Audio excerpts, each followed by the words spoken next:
Hi and welcome to the Music Production Handbook. I'm Rob, and I was hoping to have shot some more video while I was at Woodworm last week, but with everything that was going on, it was a bit hectic, and actually finding time to be able to, with sort of 3 bands a day recording there, trying to find that sort of moments to sort of things out and actually talk about things properly was proved to be a bit difficult.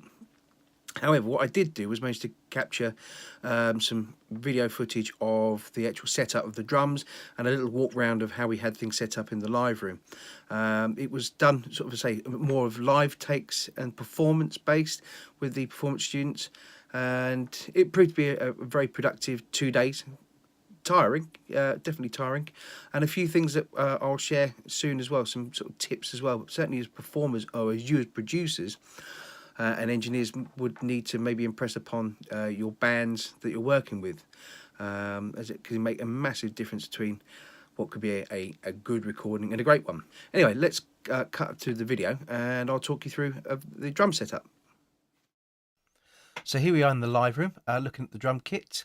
So the first thing we'll look at is the bass drum, and you'll see that we've got a sub kick on there, and that we've actually got just tucked behind is a SM91, which is like a boundary or PZM condenser mic, just to get the attack of the bass drum head. And you'll notice it's been covered by the Auralex. That's just to remove some of the room. The snare, we've used a KM84 attached with the SM57 on a clip. Typical standard setup. And there's also a under snare mic as well, which is just a 57. Then looking at the toms, we've got the 2 E904s on each, using a Y stereo cable, and they're wired out of phase.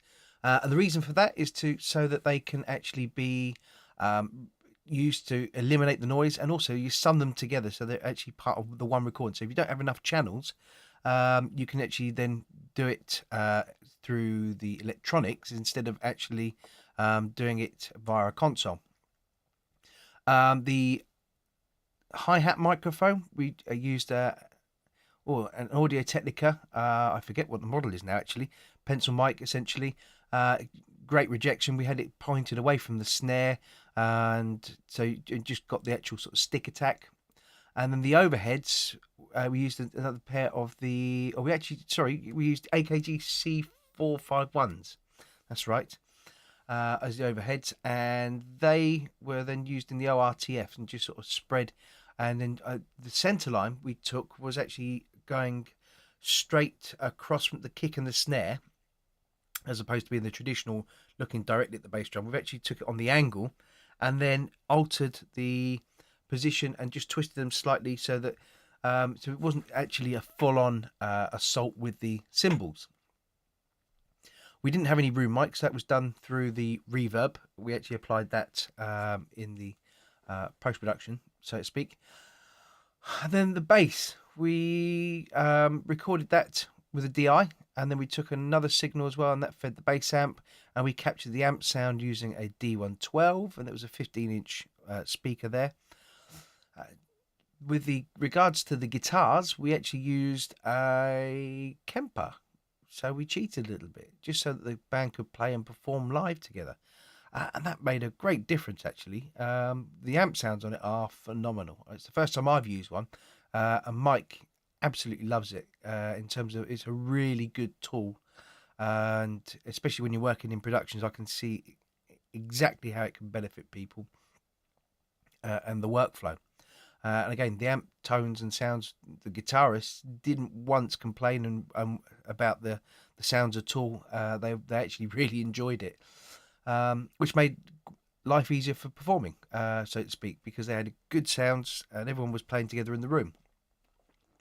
The guide vocal was done in the little blue booth there, and we used SM58s for the actual guide vocal. But when it came to actually doing the proper vocal take, we used a C414.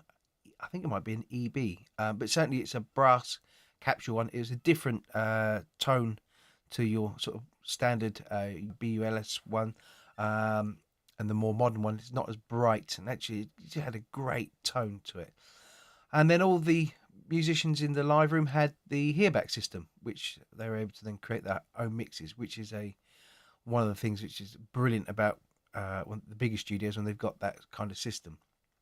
Anyway, that was a kind of a rundown of the how we had set up. And there you go. Thank you very much for watching and listening.